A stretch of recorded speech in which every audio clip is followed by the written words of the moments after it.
ready for the grimiest and grittiest of all podcasts, pro wrestling, music, and entertainment is the EWOKK and JB Show. Yo, what it is.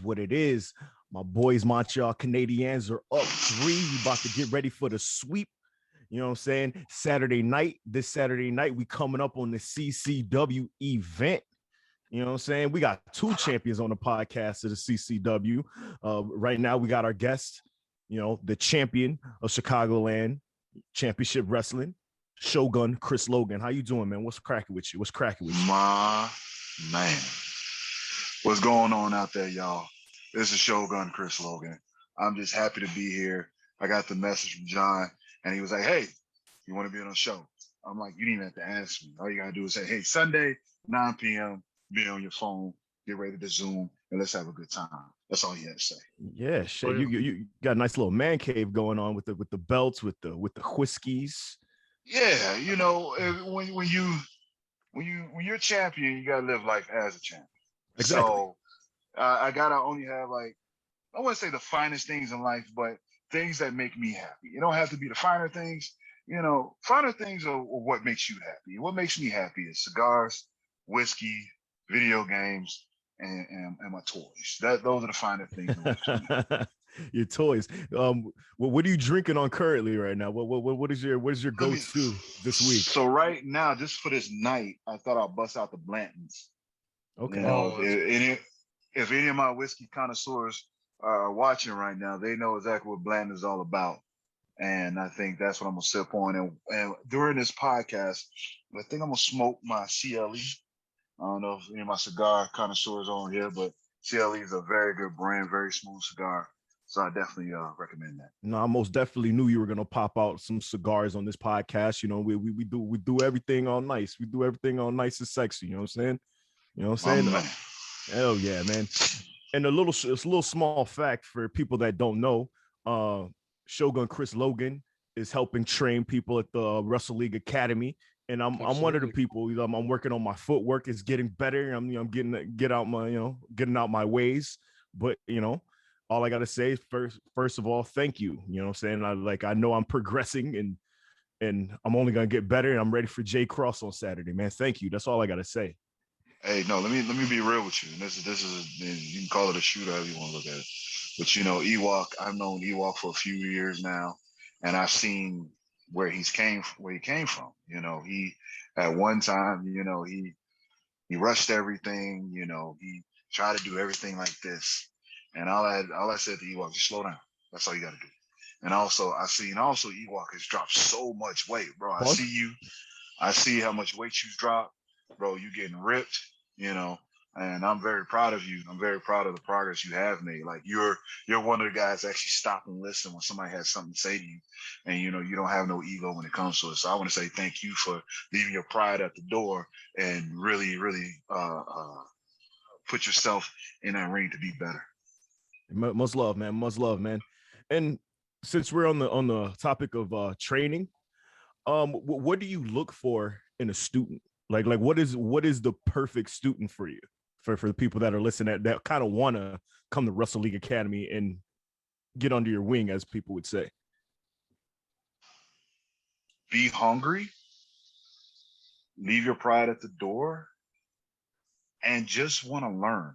I'm big on learning. If anybody knows me, I love to learn. And I'm not talking about like book wise, but I'm talking about just life in general. I love learning something new. And I've always said you can always learn something new every day. Being a trainer, I look for guys who want to push themselves. If you don't want to push yourself, don't come in here. And that's like when I get into the ring, when I practice, if I don't get it right, I'm gonna keep doing it till I get it right. And I've been like that since I've ever started professional wrestling. And I put that into my students as well. So that's what I look for. I look for hunger. I look for a person who wants to learn something and that will be humble at the same time. I know, and EWOKK see me, I can be kind of tough. But I love that stuff. But I feel like that's what's missing in a lot of schools is a little bit of toughness, a greediness, and a lot of honesty. Like you're not just schools, man. Sports in general. Let's be honest. Because like you're very, very honest with us. like you're not afraid to be like, yo, Des, your footwork is shit. You know what I mean? Like you know what I mean? Like you're not afraid. Like and I feel like a lot of people these days don't know how to take that. That'll up and not show up again instead of getting better. I think the reason being because unfortunately society has gone towards that participation trophy society, especially with the younger kids. Your younger kids are now being babies. Let's be real. And that has created this society where they realize the society where they want everything like this. You can't get everything like that, especially when it comes to wrestling. You have to be humble and knowing that this is going to take time. You're not going to get this right off the bat. And that's the problem with a lot of students. They think they can get everything right then and there. That's not going to happen. And yes, when I see something wrong, I'm going to call you out on it. And same thing with me. If somebody see me do something wrong in the ring, please say something. So I don't do it again. I don't want to fuck it up and get somebody hurt. That's why I get on you guys, because I know you guys have it in you. I see a quality in everybody. Everybody may not be able to do this move or that move, but they're going to be able to do some move and they can perfect it where they can look at their best in the ring. And that's what I push for. And that's dope because like everybody is progressively getting better and better. Even our new kids, like our kids have been there for like 3 weeks or like do like flip bumps better than people that have wrestled for 5 years. You know what I mean? And you just have to find it. You just have to find it in them. They can do it. And it's just like that. Like I appreciate you just being around, helping people, man. And like anybody that wants to come to the gym that does wrestle, that listens to the podcast, just show up, man. Because you'll learn a lot. You get all your basics and all your shit back, man, and everything will look that much smoother, man. You know, the thing I look at it too is that your guys' gym, you know, that we use as a developmental for our promotion, Chicagoland. What I like about the whole Wrestle League setup is it's not only a place you go to learn professional wrestling. You can take classes in boxing, you take classes in Muay Thai, learn judo, learn catch wrestling. You actually have weights to actually go lift weights and work out. You go to most wrestling schools, and not just in Chicago area, but around the Midwest, and it's a small. You're walking in someone's garage, and there's nothing else to it. And it's like, okay, you're learning how to wrestle, but you got all this extra stuff that you can put into your arsenal of learning about how to strike, how to actually use submission wrestling, to put into your repertoire of pro wrestling. And I really do think it's the best gym in the Midwest, without a doubt, for the, I appreciate that, the potential that it has. Having you now as the head coach, I know your brother's working with you as an assistant on stuff too. Oh, wait, not to cut you off real quick. Nicholas, Shane Foster, let me tell you, man, he is definitely my backbone when it comes to training. He's the one that if he see me miss something, he'll put me say, hey, Chris, you missed this, you did this. All right, cool, thank you. And there's been times where Nick would just jump in and like, look, y'all fucking up. Let's go. Y'all better than this. Let's do this. He's definitely the one who's a little bit more the pit bull. Yeah, he's the pit bull. He's definitely the pit bull. I'm more democratic with it. I'll still talk shit and call you shit in the ring, but he's a little bit more of the pit bull. He's definitely the one that he don't care about your feelings whatsoever. I believe in negative that negative reinforcement, and the positive reinforcement. Nick just goes straight to negative, but it still works because everybody knows Nick and everybody understands that Nick is doing it because he loves wrestling. He loves the guys he's working with, so that's why he pushes them to the same way. And Nick will put people in situations where, hey, we have a kid that, like, I'm not gonna say his full name on here. I call him Young Rock. But yeah, I've heard a little bit about him from certain people. Yeah. Young Rock. The first time I heard that, I'm like, does he look like the Rock at least? And they're like, yeah, it kind of does. I'm like, well, fuck, okay. Yeah. But go ahead. He has so much potential to be something very, very, very, very good. But it's just like he's got to get out of his mind. Like once he gets everything out of his head, I think he's one of the next. So is he one of those kids who's like his own worst enemy and he kind of like mind fucks himself? Yes. Oh, that's always the worst, man. Because you can see it like a mile away, like, man, just believe in yourself. You got this shit, So the thing is, I would tell him to do something. And he'll look at me, okay. And he's about to go do it. And he stops and he looks at me again and go, what did you say? And I was just like, I said, this, and that. Okay. He goes to execute it and he fucks it up on the first move. And I'm just like, dude, I need you to stop. The problem is you think too much. And the problem is he's not thinking about what I told him. I think he's thinking about other things. Like he's like literally spaced out. And everything I'm saying right now on camera, he knows I will say to his face. So don't worry. I will say he knows I say this stuff to his face. But he has such great potential. That's why I yell at him so much. I want to kill him sometimes. Like literally, guys have stopped me from going across the ring and choking him to death because he fucks up so much. And I was just like, dude, you have it in you. Like, stop. You can be one of the best, and you just in your own mind. Do I have to kill you to make you understand this? And guys have to hold me back quite a few times.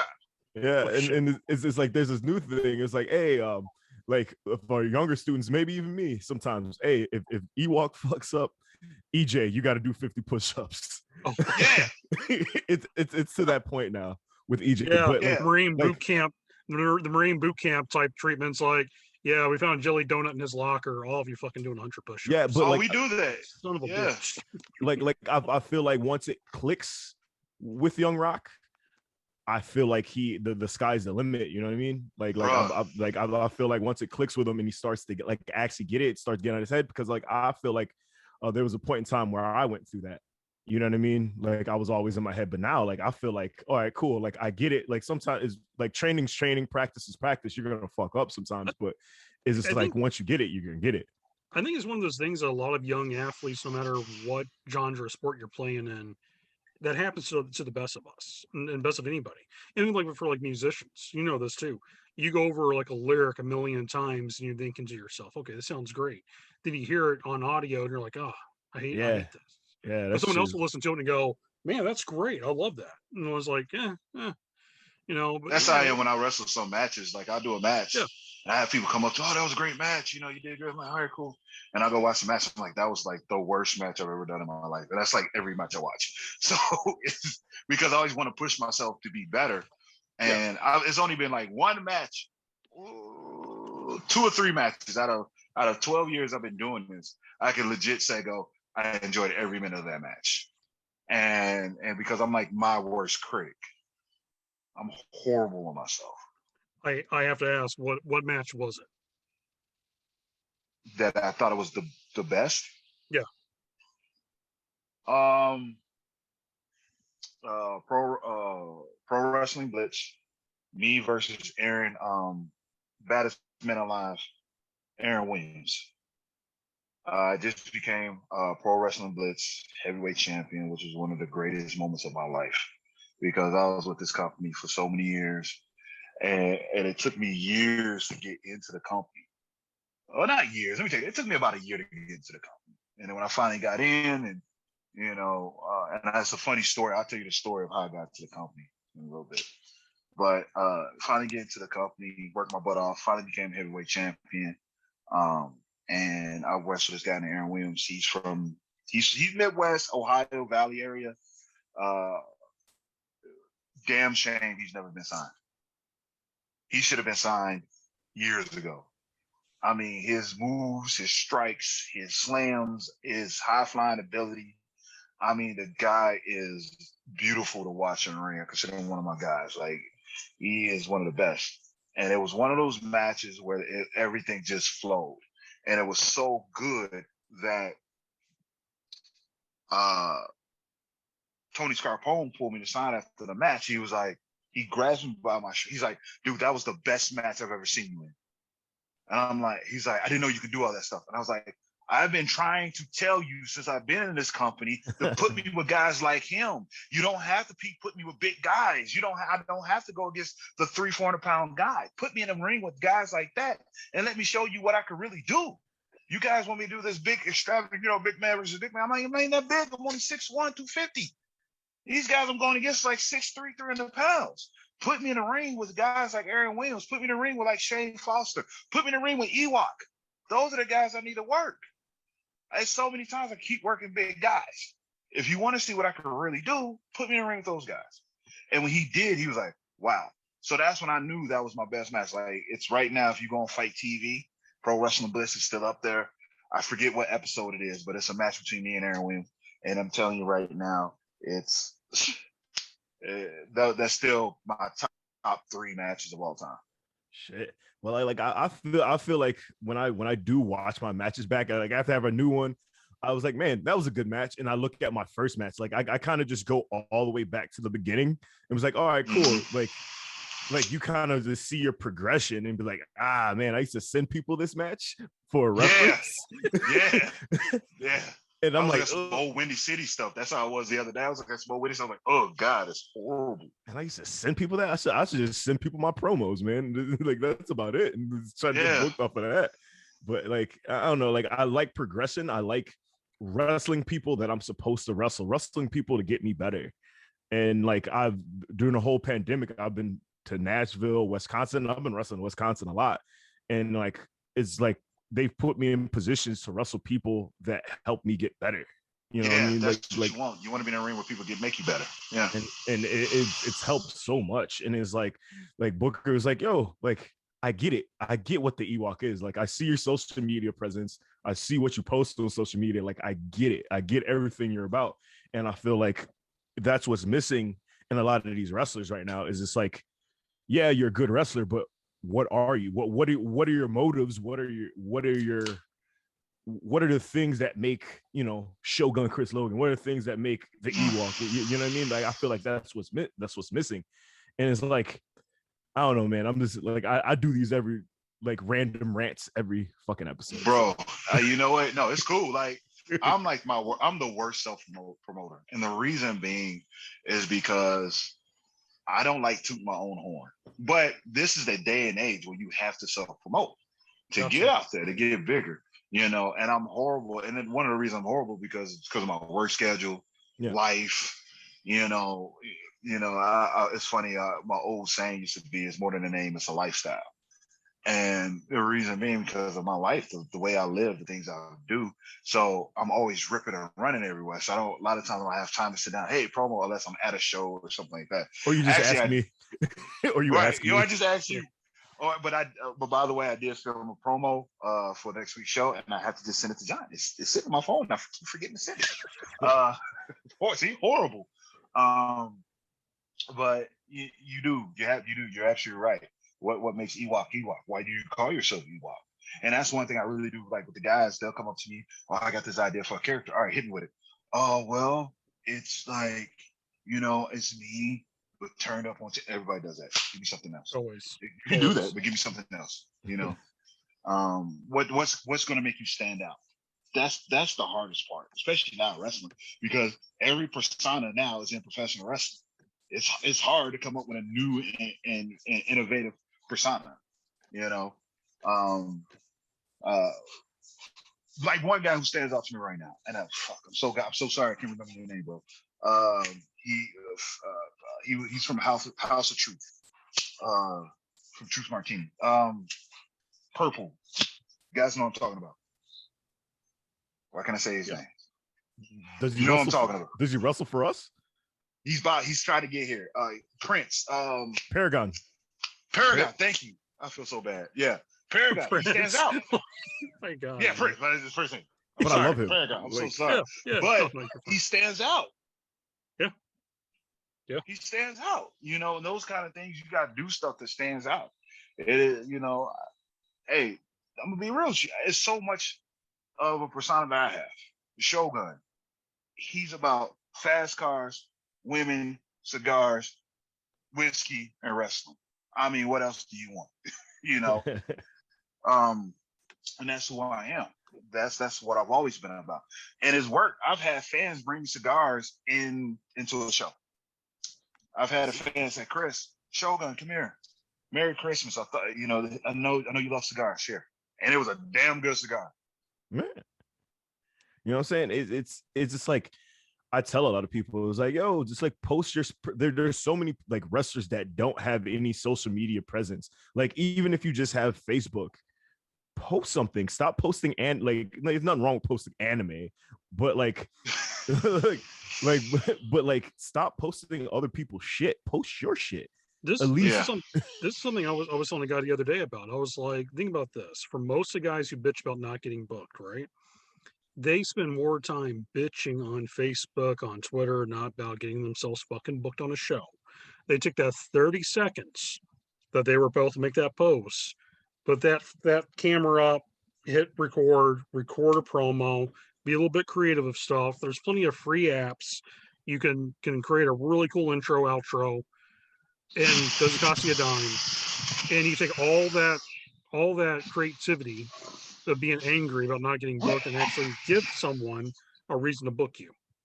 yeah, and it's one of those things where like I tell people, I was like, yo, like I know you got a show coming up. Hey, let me film your shit real quick. Oh yeah, I get back to you, dog. Like I don't charge. And you're Like I offering free shit. like You ain't like even charging. like I'll be like, yo, like either give me a bottle or give me a little something, whatever. You know what I'm Right. saying? Like if I gotta travel with you, like give me a bottle or give me a little 50, and there's like I'll get back to you, and then next thing you know, they're filming something in their car, which looks like Like, shit, dude, and they're and you do great work. like I should be charging like $500 for people, but like I don't because it's like I like everybody's grinding like I am, and I'm not like official cameraman. You know what I mean? I'm just doing it because like I feel like everybody deserves to have good quality shit. When you know Hey, what I mean? John, did I tell you what EWOKK did too, man? Like my wife, she works for a nonprofit organization called Iman.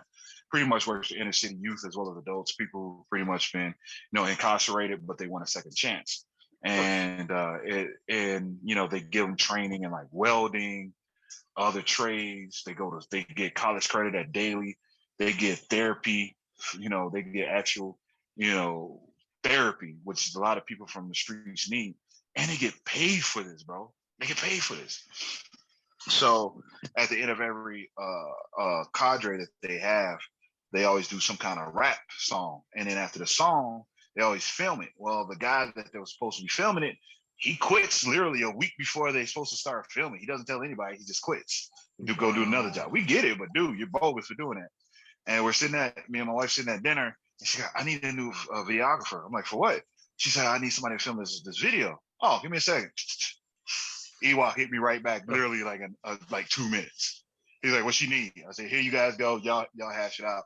And he did a hell of a job too, man. Like, hell of a job. Saw the video and it was top notch. He did it. What you do that video, what, like in a day or two? 2 days. Yeah, it was hot. because I had to wrestle in Wisconsin. I think I had a beer pong event, and then like I was like, all right, well, I gotta get this done, man. Like it means a lot to like sometimes like those videos mean a lot to people, especially like somebody that's doing something like nonprofit organizations such as what your wife does, man. And like those videos mean a lot to people, man. Because I bet you like when you see it, you're like, damn, I'm in this, like. You know what I mean? And that's how it was with my first ever music video when like that I was in. I was like, damn, I'm in this. I'm in a music video. But wait till you see like my new music video.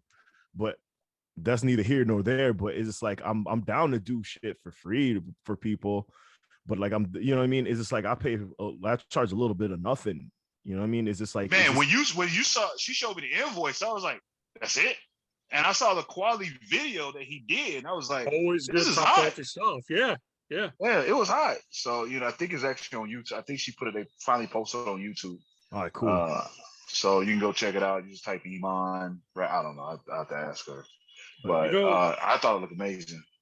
EWOKK showed Mickey Grant your promo you did about you and J Cross. The one that did in LA. Kelly, yeah, dude. His exact word, and I'll show you the screenshot of this. His exact words was, "That's one of the better video productions I've seen in pro wrestling in a long ass time." God and that's damn. coming from the guy who created modern day television for pro wrestling. When he saw that, Yeah. you love that. You love that you put all those locations. It's all about location pieces you did, and that's the thing I want Chicagoland to be known for. I hate when guys sit in I mean, no offense, there's a guy who sent me a promo, love him to death, but he sat there in his fucking car cutting a promo. I'm like, dude, you're in Chicago. You have all those historical landmarks. You have all those badass buildings. You have, South Side. You have all those urban neighborhoods. You have all those places you can do, location pieces at. And I could have filmed the dog shit out of that. You That's know what what I'm I mean? saying. That's what I'm saying. And you did before for him that looked fucking dope. But he's sitting in the car, and I'm like, dude, come on, like really? You know? Yeah, like I don't know, man. I have a weird eye for. I'm a film student. You know what I'm saying? So like I have a crazy eye for certain things. Like sometimes I think I'm not that good at what I do, but like people are happy with it. But it's like it's weird because I filmed that with with my best friend that has no type of training in camera, and I had to teach him in 2 minutes because we were hiking up the Hollywood Hills, and I was like, "Yo, I need you to film something. Me just running up the Hollywood Hills." and have a steady hand. Just have a steady hand. Yeah, and it worked. Yeah. People liked it, and like you saying, fucking people that created modern day pro wrestling look and all that stuff like that, like liked it. Mickey Grant was the first man in professional wrestling that actually created location pieces. Before him, there was nobody. And he was the first that did location pieces. Is he going to be at our show? He will be coming in future shows coming up. He's not in the best health right now, but he's living in Texas. Okay. But he's planning to come up and help us with stuff. Oh, I bet. Because like that's the brand I like to pick. And it's just like it leads to another point in in our podcast where try to do everything in wrestling. If you feel like you're not utilized enough as a wrestler, try to be utilized as a ref, try to be utilized as a manager, try to be on commentary. You never know, man, what might crack for you in wrestling. So that's what I gotta say about that. You know what? Actually, I'm gonna piggyback kind of off of that too. You know what the problem is, and me and my brother was talking about this a couple weeks ago. People don't know their role, and what I mean by that is, you may not have the quality of being a heavyweight champion, but you may be the quality of being the comic relief. You may be the quality of having a good tag match. You may be the quality of just being mid-card. And I think that a lot of people don't know their role in professional wrestling. They don't understand, like, you know what? I'm not going to make it that far, but I'm being utilized like this, and I'm good at it. So let me stay here. Everybody wants to be the heavyweight champion. I get it. You want the prestige. You want to do stuff like this. Totally get it. I couldn't wait to do stuff like this. I get it. But at the same time, maybe you're not that quality. Maybe you could be better at something I'm not. Being a heavyweight champion is cool, but sometimes the comic relief is funny as hell and could get over better than a heavyweight champion. Sometimes the mid-card guys are better than the main event. So I think a lot of times guys miss where their role is supposed to be at. Funny, The Rock, you say, what do you say? Know your role. There's some truth behind that. And shut your mouth. Right. Seriously. Look, let's be real. Let's look at the big grand scheme of everything. One thing I'm getting tired of seeing and professional wrestling. One guy leaves the big company, he goes to another company. The first promo he cuts, I was never given the opportunity or chance. Yeah, you were. Yeah, you were. Everybody. And all the marks, who think they know wrestling, even the guys who think they know wrestling, you're given a chance. You're given one chance. What Eminem say, got one chance. You're given that one chance to stand out. I'll never forget one time Tony Scarpone straight up, asked all of us, when we went up to ask for a spot in the show. All right, what's your name? Shogun Chris Logan. What are you about? Oh, I'm this and that, blah, blah, blah. All right, cool. What are you about? Oh, I'm this and that, video games, blah, blah, blah. All right, cool. He looked at my guy. All right, what's your character's name? Such. All right, what is he about? Pass. Yep, I do the same thing. You have to. You're given a chance. We look at these big companies, and like I said, then they go to the competitor, and the first thing they cut as a promo is, I was never given a chance. You got a quality. It's true. You look great, but at the same time, know your role. Maybe your spot is only to be the co-main event. Or maybe it's only be the Intercontinental Champion. Not everybody can be a heavyweight champion. I'm lucky. I'll be the first one to tell people I'm lucky to have the abilities I do, the gift that I have. When people give me a chance and I take that chance and I run with it, I am very humble about it, and I thank you for it because I have a quality that maybe somebody else didn't have. And if somebody got a better chance than me, then so be it, because obviously they had a better quality than me. I got to know my role. And I think that's what a lot of guys have to really take a step back and look at. Maybe your role is only to be this, but if you're given that only opportunity, make the best of it. And that don't mean have to put 3,000 spots in one match. All you have to do is stand out with one spot. Yeah. Less is more. Less is more. And People it's really funny. know how to do it. It's funny we talk about when I was at my last match in Wisconsin, like I got my ass whooped, you know what I'm saying? Like I was in the tag team match, got my ass whooped. He was like, we were talking about squash matches, and the dude was like, yo, like a lot of people, like he was like, a lot of people talk shit like when they're getting squashed and shit. But like you didn't say anything. You're just like, all right, cool, fine, let's go, let's get it cracking. And he was like, bro, there really needs to be more D'Lo Browns. And I was like, what do you mean? He was like, what? I was like, he was like, listen, D'Lo Brown, since Smoky Mountain, he always took the pin. If there was a 3-man match, he always took the pin. When he was in Nation of Domination, he always took the pin. But at the end of the day, he had a lot of titles in WWE too. And like he always got his opportunity because he knew his role, and like he adapted to that role, and he became one of the like top mid card guys because of that. All right, what is D'Lo Brown known for? Shaking his head, sky high, frog splash, and the vest, right? Yeah. But did he utilize everything that he had to make the best, and everybody remembers him? Yeah. Exactly. We don't have jobbers no more. When was the last time you seen a jobber? James Ellsworth, but he kind of got into some shit. So, but look, but even James Ellsworth wanted more too. Mm-hmm. You don't see jobbers no more. You don't see the dude they're gonna come in make $200 to get squashed. You know what I mean? It's unfortunate. I get it. And like that goes back to what I was talking about earlier. I'm talking about this new society, this new generation of I got to have. We were talking about, me and my brother was talking about, and I forget who else was here. We were talking about champions. And they're like, well, how come they don't put the title on this guy? Because Vince is thinking about a broader audience. He's not going after the normal wrestling fan. He's not going after the AEW fan. He's not going to RH fan. He's not going after any fan. He's going after who can I put on Good Morning America Monday morning to promote WrestleMania? Who's going to look good? Who's going to have the charisma to make my brand look good? That's what it's about. Bray Wyatt, great fucking character. But Bray Wyatt will scare half the kids away. Well, some, because some of these kids out here are demented. Did you get what I'm saying? Yeah. Who, he should have been, granted, he should be. Undertaker wasn't champion that many times, but he's known as the dead man. Everybody knows him. He was used on Good Morning America here and there, but as a character, who can I put on TV and have him talk forever and make my brand look good? That's what it comes down to. And a lot of guys don't understand it. That's why a lot of guys are not going to make it far in this industry.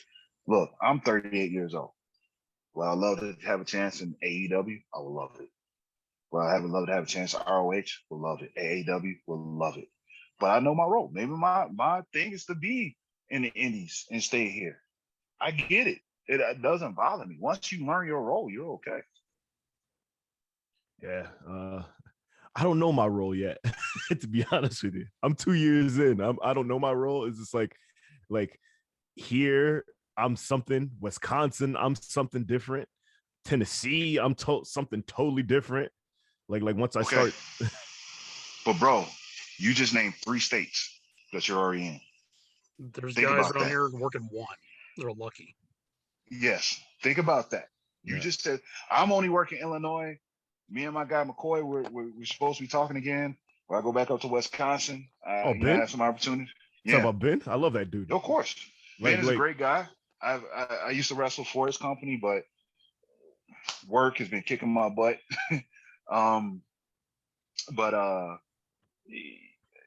You work in 3 states. Think about that.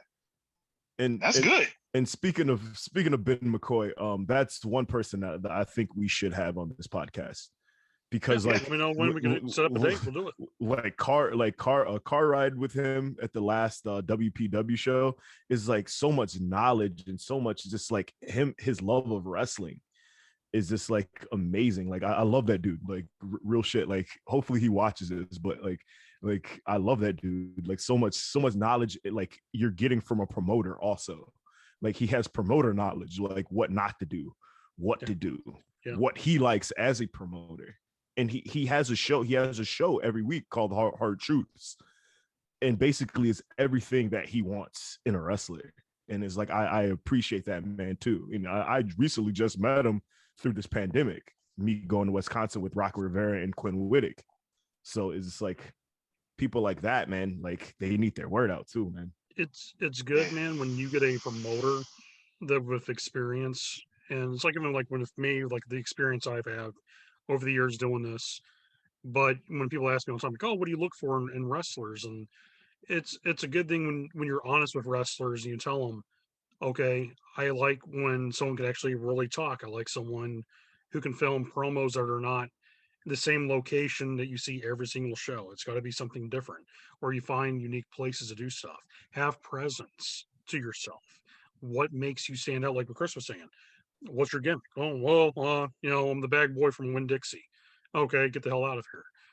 But I mean, I'm just being serious. I mean, I also like guys on my roster that have martial arts and shoot wrestling backgrounds because growing up as an old school guy with wrestling and watching the guys from the 80s and 70s and early 90s, a lot of wrestlers back then could walk into a bar and whip some dude's ass and take their woman, and that was it. You knew a bad motherfucker was coming when they walked up on you. Yeah. Nowadays, like very few guys nowadays make me feel like, oh, okay, I could smack the shit out of you and it'd be done with. And there's other guys, look at half our roster eats you alive at a bar fight. And I like that. I like that mentality of guys because I think what's missing actually from pro wrestling too. Granted, there's a lot of guys now who are smaller. All right, cool. I mean, let's be real. A lot of the younger generation, you want to say 25 and down, they've been playing video games most of their life. They've never really been outside. A lot of them introverted, so they never really been to a gym. I think a lot of guys haven't been to the gym either. That's one thing I promote a lot. Go to the gym. Put a little weight on. Make yourself look like when you walk to that ring, people want to stop and look at you like, yo, I'm not going to fuck with him in real life. Yeah. And you're right. The 70s, 80s guys, I mean, these dudes fucking ate steak, lift weights, drink beer. You know what I mean? Nowadays, kids do, nothing but running and cardio, eat a Quino bar bowl or some shit, and they, which is good. It's good, healthy shit. But dude, like, yo, EWOKK, what's one thing I really promote when we start working out? What do I really push towards guys? Our core. is our core and like and it's us like being able to lift other people. Yeah, right. Dude, yeah. There used to be a lot of old school promoters that will do that shit to you. Like, can you lift your body weight? No. Get the hell out. I don't want you fucking someone off. EWOKK, how many times I tell you we doing push-ups? How many dudes are not doing push-ups right? A lot. We get to 10 and we motherfuckers doing this. Yeah. I'm like, just do 20 push-ups every night before you go to bed. Or just 20 push-ups or sit-ups or crunches. Bro, since you've been gone, we've been doing the Japanese push-ups. We've been doing more Japanese push-ups than actual push-ups. Yeah, and that shit works too. Yeah. Them Japanese push-ups. I know Nick's probably been pushing out a lot too, but those things work. I'm telling you right now, I can bench press my own weight. I can fucking do at least 50 to 60 to 75 leg lifts, Yeah, you're key on that. They hate me when I make them do 6 inches. And motherfuckers got their legs 12 inches from the ground, 1 inch from the ground, halfway up to the... I'm like, that's not 6 inches. I'm like, this is the strongest part of your body. This controls everything. And then it's funny, right? It's funny when we do certain moves. And after they can't do it, I'm like, I want you to do this. And they do it. I'm like, what did we just do early when we worked out? Oh, that's a squat. Exactly. There's a reason why I have you guys do things for a reason. It's that squat. You don't realize how much you bend, you go down and come up. When you go do a suplex, and I guarantee if you did 10 suplexes right now, the next morning your core is going to be sore as shit. And that's why I really promote that kind of stuff. So these kids, these kids don't look like if you walked in a bar right now, you try to walk around top, I'll smack the shit out of you. And let's be real, a lot of these dudes let their wrestling ego go to their head and they think they're like that in real life. Yeah. And bro, you weigh 180 pounds. You're gonna get your feelings hurt. Well, so some people are fat as fuck and they're out of shape too. True. But I'll say this too, like even like some of the bodybuilder guys let that shit get to their head too. And I mentioned this on a podcast the other day. I was like, dumbbells don't hit back. Man. You get into a bar fight, your muscles might be great, but someone who knows actually how to legit fight, that'd beat the shit out of you. I do not underestimate anybody. I don't go out looking for a fight. When I go out, I just go out to hang out, kick it, and have a good time. Yeah. I don't go to a bar thinking I'm gonna fight people. I just want to have a good, time with people, have a drink, and that's it. And it's funny because even the small dudes, them dudes know how to do a back flip, kick shit in your head, and you on the ground, and they're one stand over you like this. No, yeah, shout out to Yo-Yo. Shout out to Yo-Yo. Right, yeah. Yo-Yo. It's funny. Me and Nick was like one of his first matches he ever had. I think you guys were his first match, like his first outside match outside of Florida. Outside of Florida. Like you guys were his first match. And shout out to Yo-Yo. I honestly, I would love to have a match with him. Yeah, you got to put him into. He has to have a chance to have a number one contendership. Something. I want to have a match with this guy because it's coming. Because I know me and him can have a lot of fun. We did. It's funny because when he came against me and Nick, and he's looking at both of us, and I was like, "Don't worry, we're gonna have fun," and we have fun. And that's another thing. Whatever we said to do, he did it, and he didn't like, oh, can I do this? He didn't do nothing. He was like, oh, okay, yeah. And then, all right, can I? What if I try? That's even better. Let's do. And he actually was like, he was humble. And the reason why Yo-Yo's gotten a lot further, one, that boy promotes himself like crazy. Yes, Two, he sends his shit to everybody, and will keep sending it. And like, hey, I'm traveling to your town. Here's my stuff. And man, hey, Yo-Yo, yeah, cheers to you, my friend. I know when I first met that kid, I didn't think he was gonna get this far. I knew he was gonna do something, and my man, and his girl too. Watch the GCW show, man. The entire crowd was chanting his name. I mean, he had the entire building chanting for him. And that's a great feeling too. And he's got the New Jersey crowd. Oh my God, bro! Like, I'll be watching some of those just for Yo-Yo. Like you know what I'm saying? Like some of that stuff, it's you know what I like, you know what I'm saying? But it's just like I watch it for my homies, and it's just like this is another thing I want to touch on for. Is like there are people that will root for you because like you generally love these people, you generally love being around these people, and there will be people that root for your demise. Yes, big time. In pro wrestling, watch out for those people. Like in pro wrestling, watch out for those people. You know what happened before COVID with me, John. Oh yeah. And somebody, it is what it is. That's water under the bridge. But it's just like you have those people that you got to watch out for. Like it's one of those. That shit real? Yeah, it's real. Believe it or not, you have to be careful. Believe it or not, J Cross posted something today that was really accurate to that.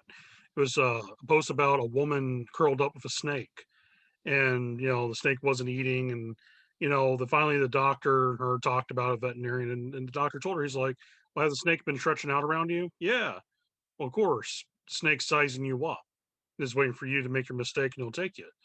Same thing with a lot of backstabbers, man. You'll find a lot of, you're like, oh man, brother, and they're building you up just to make sure you knock down so they can trample on you. Yeah. You find that so much in people. And then you find other people, man, like all you guys, you bring people up. You want to make people. That's like the one thing I tried to do with the Chicagoland roster was bring in guys that actually want to help build up other guys, and everyone around us is trying to bring each other up. I'll cut someone in a heartbeat if I find out someone's like just cutting someone down just for the sake of being a dick, just to ruin a whole locker room presence. Everyone there should be there to help build each other up to have the best company in the Midwest. That's always been my goal.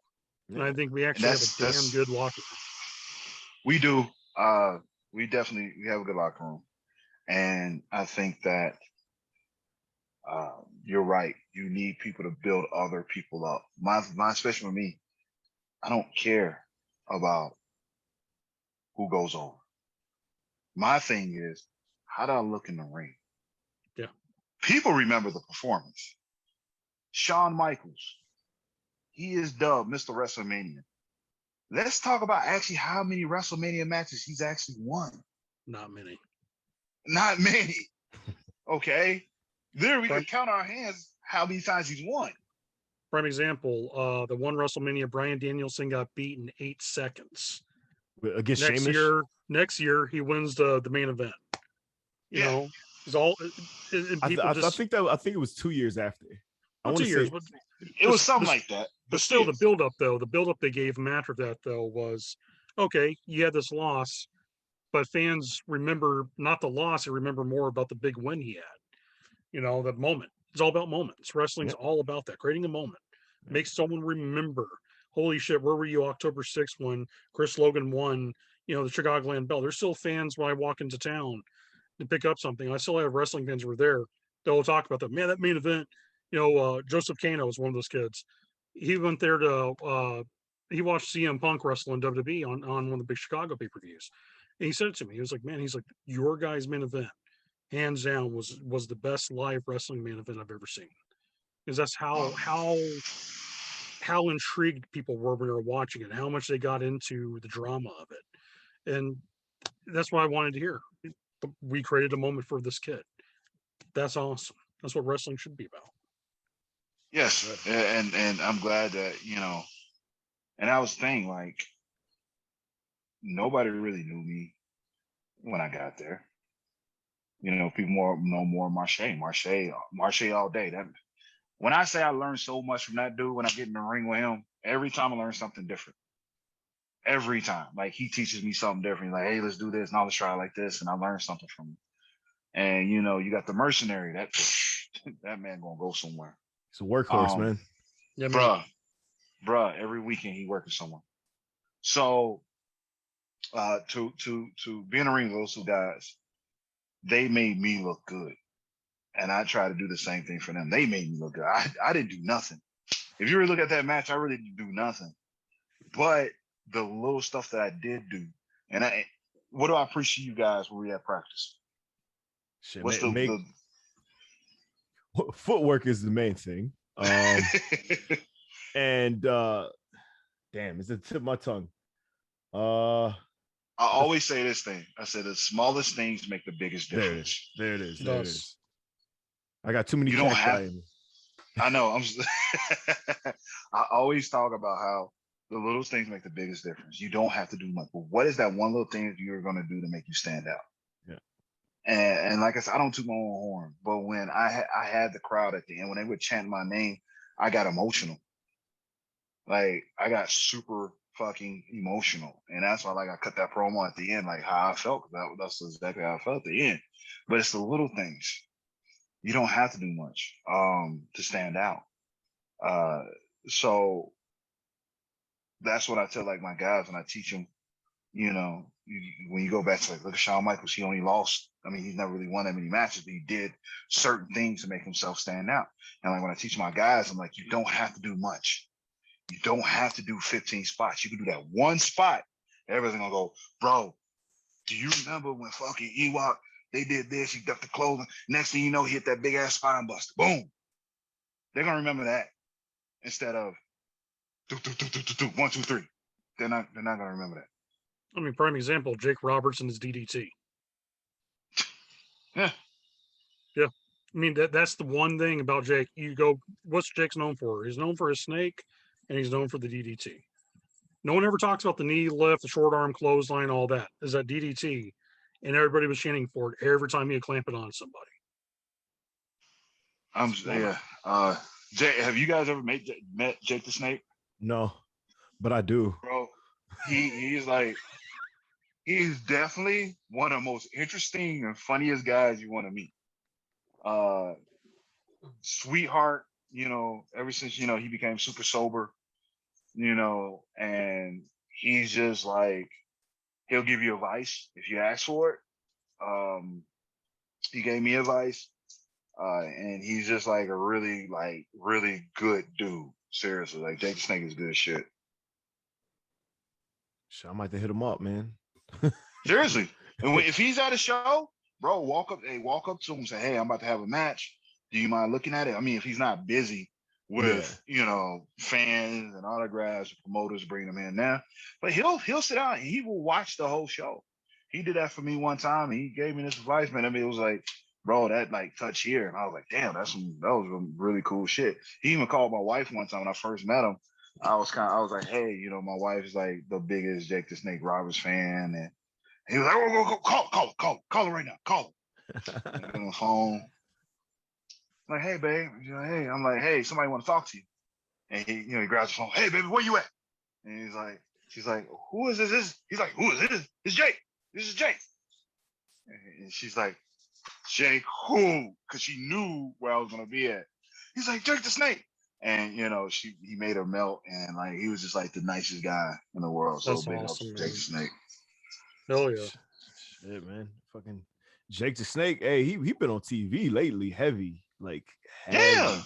Like like when I saw him this week on TV, it was like it was like the most darkest thing I've ever seen. And I saw him on AEW, and then I saw him on A&E, and like kind of just elevated. It's crazy. Like A&E got like the good version, and then Vice got like the dark. Yeah, it's like, ooh, it's like, ooh, like I haven't watched the Ultimate Warrior version of A&E yet. I've only watched the Dark Side of the Ring, and it's just like, ooh. Yeah, like the truth. This season, like Dark Side of the Ring is throwing some heat, dog. Like I'm like, big time. I'm like, yo. Yeah, this is a shoot. If you want to call it a shoot, this is a shoot. Yeah, hopefully this is a definite shoot. And it's funny as hell because it's like, I wouldn't say like my gimmick reminds me of Viceland. And I'm like, damn, man, Viceland did it before me. They like wrestling and shit. I'm like, damn, dude. I got a cooking show coming out. Bro. Damn. Hey, you might want to just send them your stuff. Yeah, but don't butt nothing. Don't butt nothing. You never listen. This is one thing I learned. I remember I went up to a guy one time, one of my coworkers. I said, hey man, can we get $20? He's like, you serious? I'm like, let me get 20. He went in his pocket, gave me 20. He gave it to me. I'm like, thanks. He said, what you need it for? I said, honestly, I just asked, see if you'll do it. He's like, what? I said, I learned this a long time ago. If you don't ask, you won't know. Ooh. I gave him his 20 back. But that's in life. You won't know unless you ask. You see a hot girl. You go over there. You're nervous as shit. You ask for a number, she might give it to you. She might say, oh, he's cute. He nervous, but I'm going to give him my number. Or hell, at least Instagram or Facebook, something. Instagram most likely. Well, in that scenario, I did that. And then that same girl told me to choose her at wrestling. So, yeah. We seen where that landed and ended up. Yeah, she looks like Babushka now. She looks like Kakalash. Hey, but still, you never know. Yeah. So send your stuff out. Send it to them. They might look at it like, hey, this dude cool. I like what he's doing. Let's bring him on to do some film work. Or hey, let's follow him. Let's put him on let's follow his life as a professional wrestler. Dark side of EWOKK. You never know. Oh yeah. You don't want side of Chicago wrestling. There's a lot of fucking stories.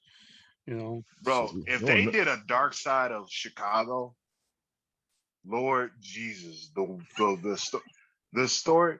I mean, especially when I wrestled for Windy City Pro Wrestling,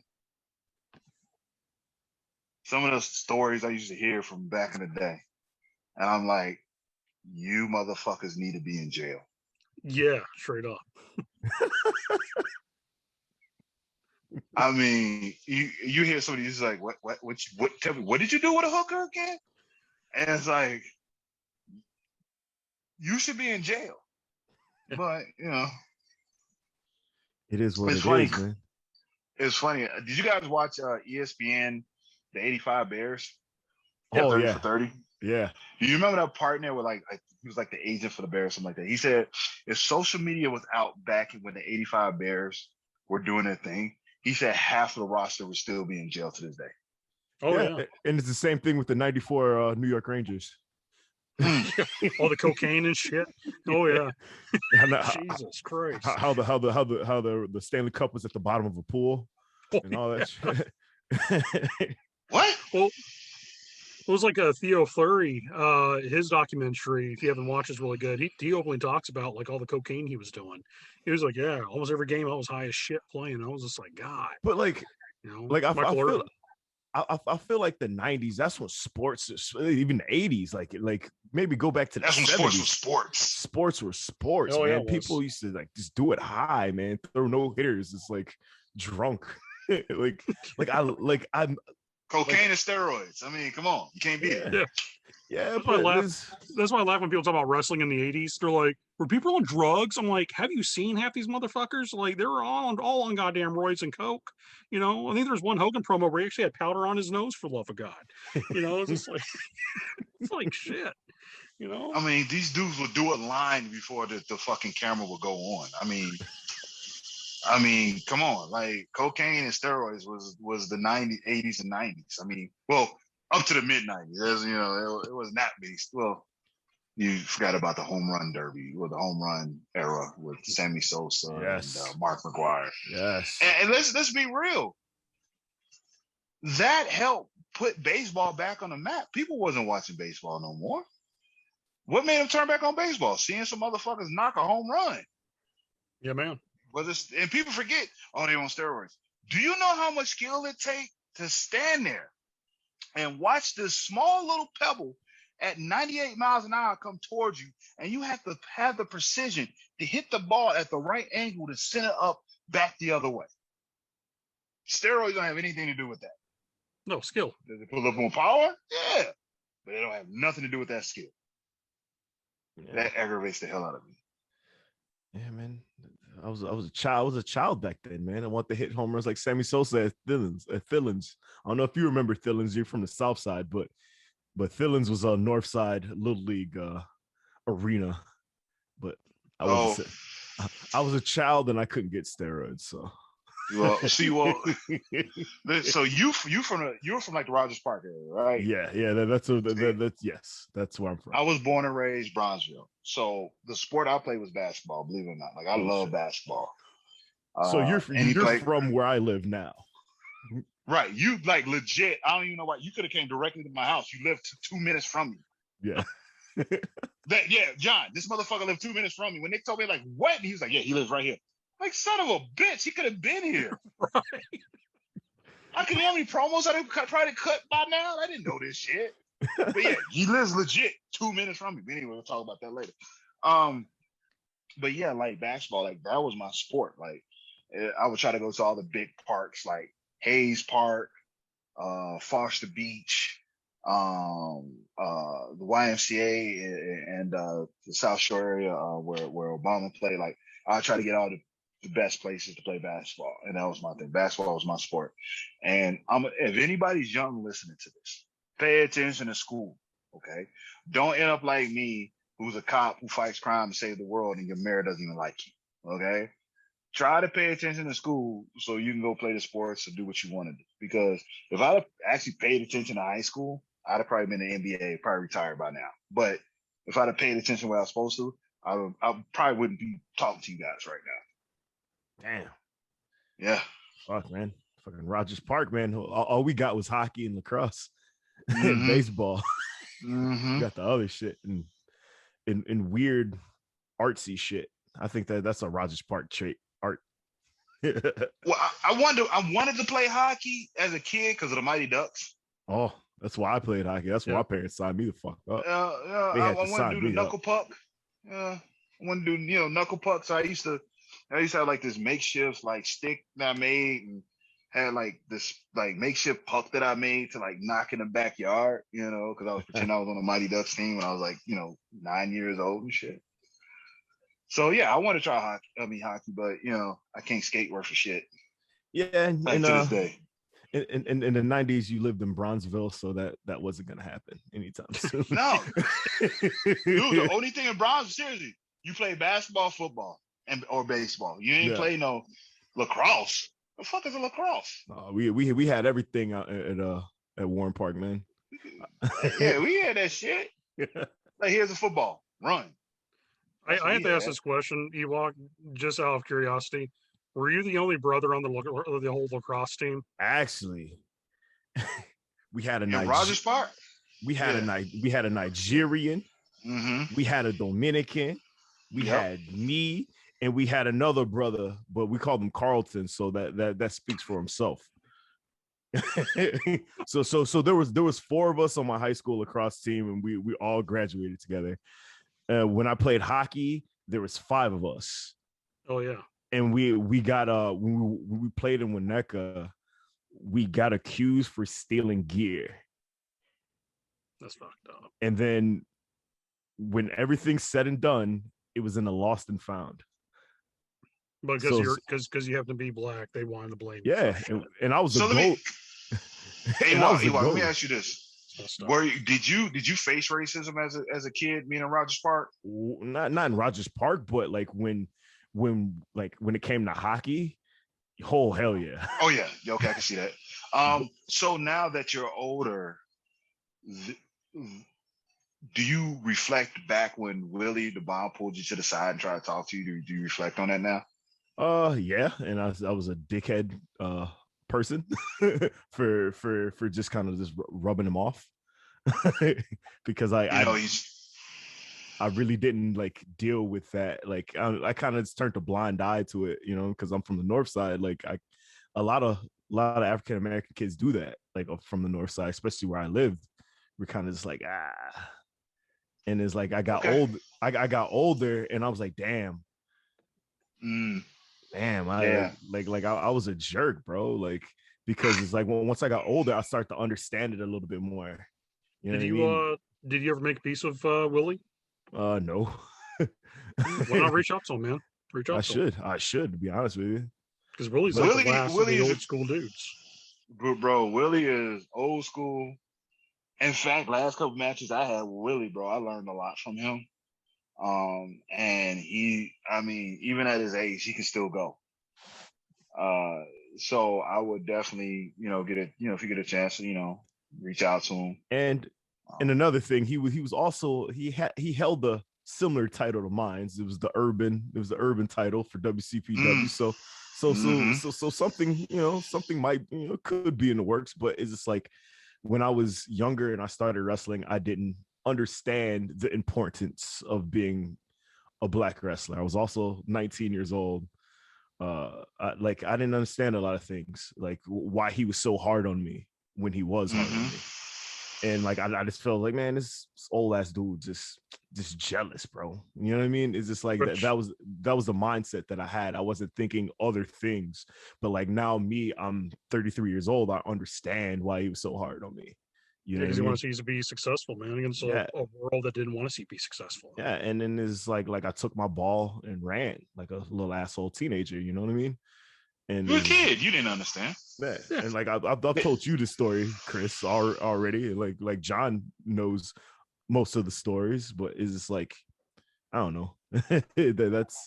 that's what I dealt with when I was a young teenager, And like I told C Red a long time ago, and like probably 2 years ago in the locker room, is like a lot of people don't remember me because nobody remembers the kid that quits. No, they don't. But they do remember. They do remember for one thing, for quitting. Y'all remember EWOKK? Yeah, he quit fucking. Man. But it's funny because like I'm glad now that you realize the importance of it. And I mean, dude, you gotta look at it now. Like pro wrestling is so very colorful now. I mean, black wrestlers are getting there, starting to get that just due. Shout out to John West if he's watching this.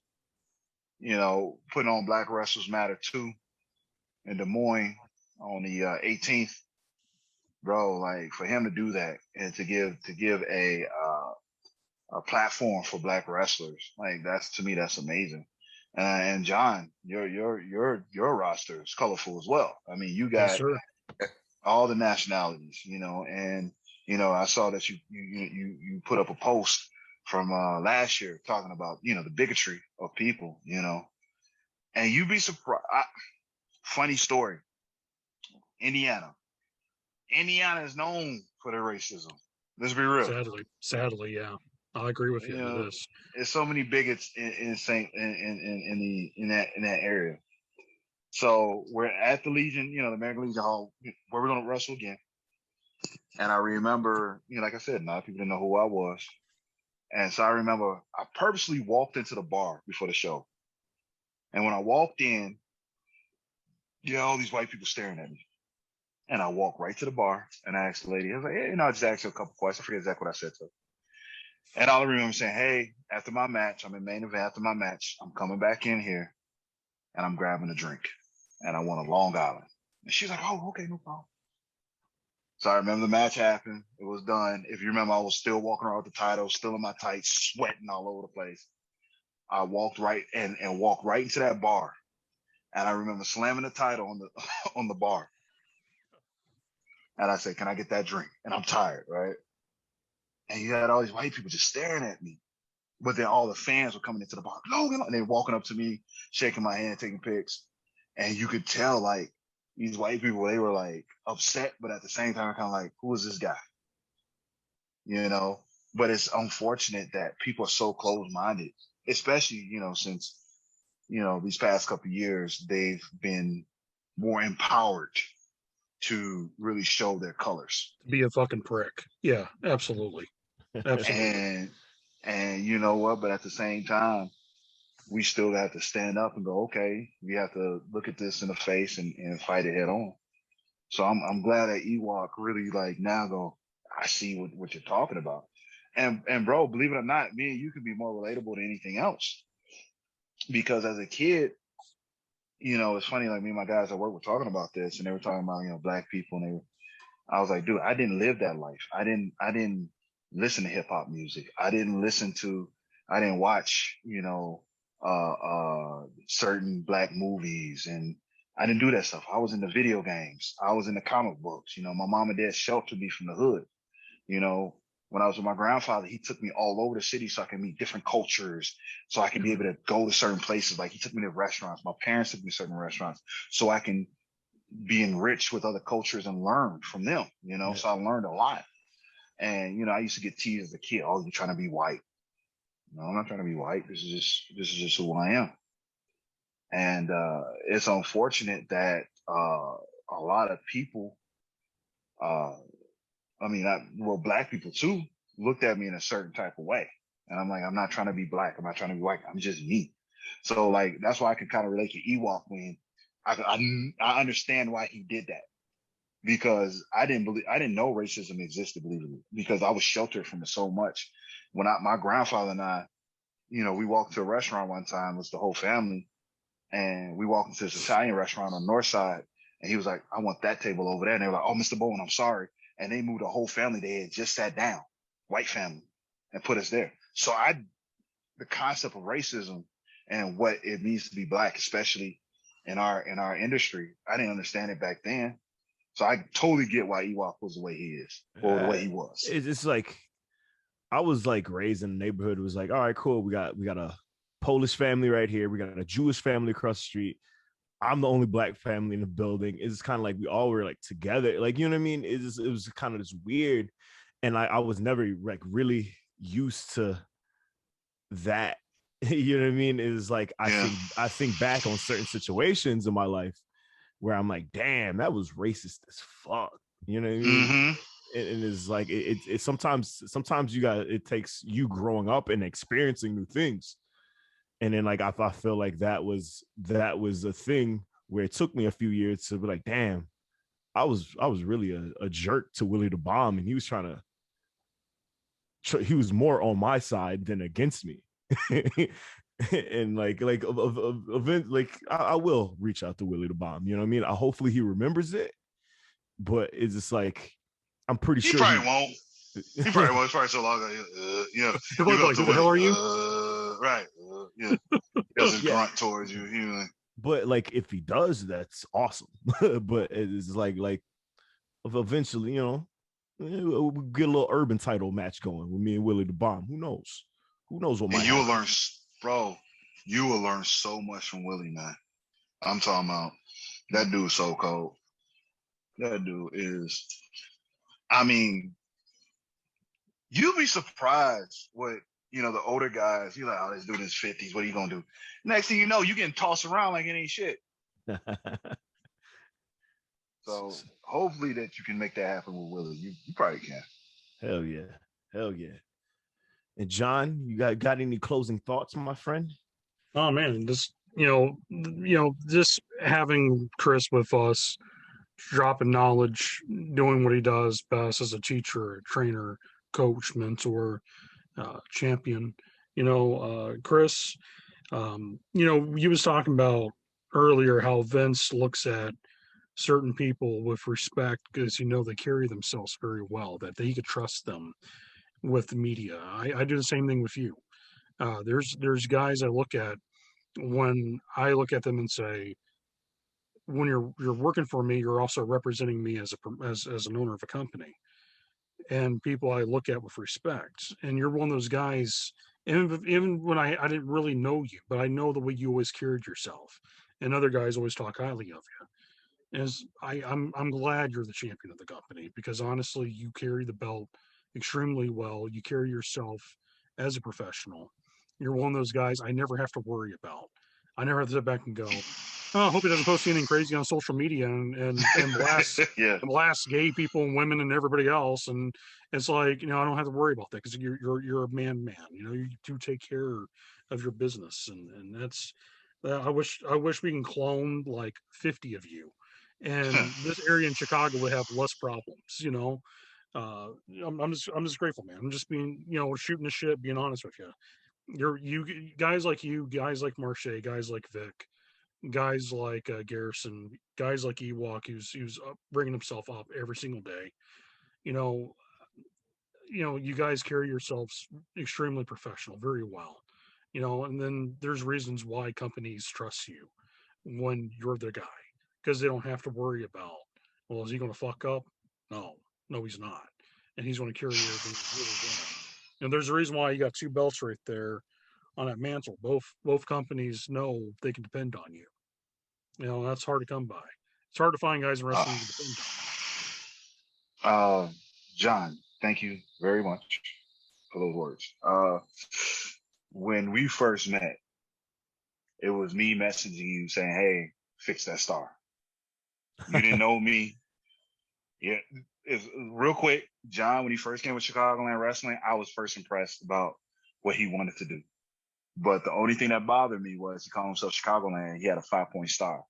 When Chicago is 6 points.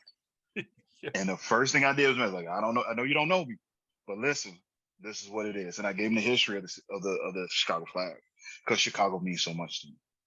And we had chats, and the next thing I know, he's like, I want to book you for the show. I'm like, thank you. And that meant a lot to me. And then, when he told me he's putting me on that stage to possibly become a champion, that meant a lot to me. That touched me in so many ways. I really thank you for what you said about carrying yourself. My mother, my father taught me how to carry myself. My grandfather, my grandmother, they taught me how to walk into a room, and taught me how to be always humble and always be cordial with people. Yes, ma'am. No, ma'am. Yes, sir. No, sir. And nowadays, and it's funny how you're talking about, you can trust me not bashing people online, when it comes to gay people and stuff like that. I'm very, very prideful. It's hell. it's June. It's Pride Month. Shout out to all my Pride people, DJ Summers. You know what I mean? My people, being who I have friends who are trans, who are gay, who are bi, who are pansexual. Those are my people. So I love y'all, and you know who I am, and you know how much you guys mean to me. So yes, you never have to worry about me being that person because I respect everyone. Even if you're like the most evilest son of a bitch online, at the end of the day, that's your opinion, that's cool, but I'm not gonna bash you. And I thank you for giving me this opportunity to have the chance to go after this thing right here. This title. First of all, this is one of the prettiest titles ever made. Let's first talk about that.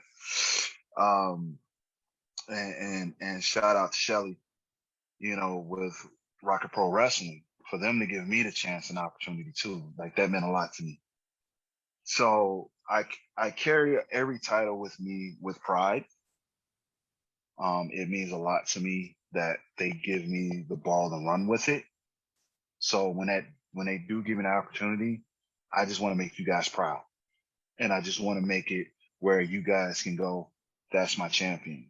And then I want guys like EWOKK, like the Young Rock, those guys. I want them to be able to go, I see what he has and I want it, but let me work hard to get that.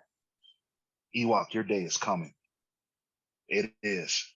Your day is coming, and all you got to do is just be patient. And a lot of guys, you just have to be patient. I was that dude. I wasn't patient, and I didn't understand what opportunity I could possibly have. And then when it did happen, I ran with it. So, John, thank you so much for what you've done for me. Seriously, that means a lot to me. Yeah, man, that's I couldn't ask for a better guy. I remember when you found out you was actually winning. You had like, I think when I was sending a message, you're like, "I'll see you there, champ," and he was like, "What do you mean, champ?" Yeah, what the fuck are you talking about? Yeah, exactly. The conversation. He's like, "Huh?" I was like, "You'll see at the show." Hey, yeah. Hey, and to this day, I still don't believe it. Like, I when I came home, and I was like, "This is really happening," and those kind of things, like, that's humbling. And it's still a great feeling when it does happen. Seriously, it does. So I really do thank you, John, for giving me the chance and opportunity. I'm most welcome, brother. Hell yeah. Come here, because my wife is like standing right. My wife doesn't want to step into the camera right now. Hey, what's good is the EWOKK. You already know me. Step on over, say hello. Hey, what's up? What's cracking? You know what I'm saying? It's a family affair. You know what I'm saying? Saturday night, this Saturday, June 12th, we got the EWOKK versus J Cross. You already know that's gonna be violence, pure violence. And then we got the Shogun versus the Frogun main event, and it's gonna be crazy this Saturday. It's gonna be on and popping at Chicagoland Championship Wrestling. Like, what's the deal? Are we opening up more tickets now, or is it this, or everything's sold out? Please tell me open up more tickets, because I just had people messaging me today like, "Yo, I need to buy tickets." Yeah, what's going on with that? I'll let you guys know after podcast. So I'll let you guys know after that. We got some limited stuff coming, but yeah, we're gonna be packed. We're gonna have another packed house. Yeah, so all over again. Because I might have to print out some bootleg tickets for the goons. You know what I'm saying? Yeah, have a goon section. You know what I'm saying? But yeah, man, we're gonna have a hell of a show on Saturday though, because you and Jay opening the show. I feel bad for everybody who has to follow you guys after that, because I know I talked to Jay Cross about it. He's like, man, this is my first match coming back from COVID. The whole COVID-19 ordeal. I'm like, dude, you'll be fine. I said, EWOKK's like the most old school basic brawler. It's like you and him's just going to beat the shit out of each other. That's all you have to do, And then we got, Chris and D-Ray, and that's just going to be classic, because when I started like looking at ideas for shows, I'm like, man, the Frogun versus the Shogun just has like a title to it. Like, you just can't help but like want to go see that. And that's why D-Ray's like, I'd love to work Chris. And I'm like, there we go. It's funny when you first told me, I was like, really? And I had to go back in the archives and start watching some of this stuff. And I was like, yeah, because I remember D-Ray 3000, from TNA. coming out with the pick, picking his hair and stuff like that. I Yeah, remember those yeah. days. And and then when I watched the interview he had a couple months ago, and he's talking about me and some of the stuff he's doing, I was actually laughing. So I was like, I got a little bit more excited about it. And you're absolutely right. I have to follow a lot of matches on that card. And it's always, but it's challenging, but it's going to push me to have a good match. And the thing is, the difference between me and other guys, I don't try to go out to have a 5-star match. I just try to go out to have a match, and I let the fans decide. Because when you try too hard, that's when you fail. But when you go out there and just relax and remember that wrestling is about having fun, Yes, that's when you have one of the best matches you will ever have. That's one thing I try to hand out to all my guys. Go out there, just have a match and try to have something fun. Remember, wrestling is like being a kid again. When you used to wrestle your brother or one of your siblings or your cousins on the mattress, you're like, let me do this move. Let me do this move. That's what wrestling is about. So June 12th, I am very, very excited. I haven't been excited about wrestling in a long time, but June 12th, I cannot wait. Hell yeah. You know what I'm saying? And, on that, we gotta cut it slow, cut it off right now. It's the EWOKK and JB show. We're with the Shogun Chris Logan. We will see you guys Saturday in Michigan City, Indiana. You know how I do it. Glasses up. We're gonna have to do it. Peace. Cheers, everybody who's watching the show. Thank you very much. cheers. Take your time to listen to us ramble. Cheers. Have a good night. Yep. And happy Pride Month. Yes, sir.